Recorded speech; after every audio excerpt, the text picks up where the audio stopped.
নমঃ শিবায়। আজ শ্রাবণ মাসের দ্বিতীয় সোমবার, আর আমার কাছে যা থাকে তা দিয়েই ভগবানজিকে নিত্য সেবা আমি দিয়ে থাকি।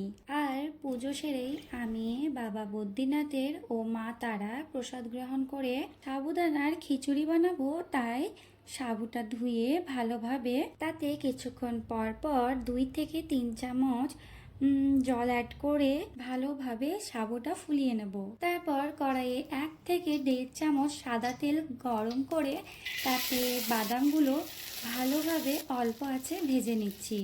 আর সেই তেলেই 1 চামচ ঘি অ্যাড করে দিয়ে দিলাম বিউলি কলাইয়ের ডাল, কিছুটা সর্ষে, 2টো চেরা কাঁচা লঙ্কা, সামান্য কারি পাতা আর কোচানো নারকেল।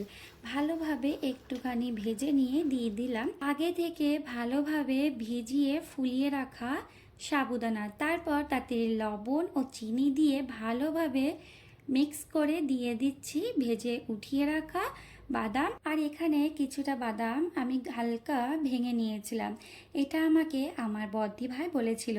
আর সবশেষে সামান্য ধনেপাতা ও লেবু ছড়িয়েই তৈরি হয়ে গেল সাবুদানার খিচুড়ি।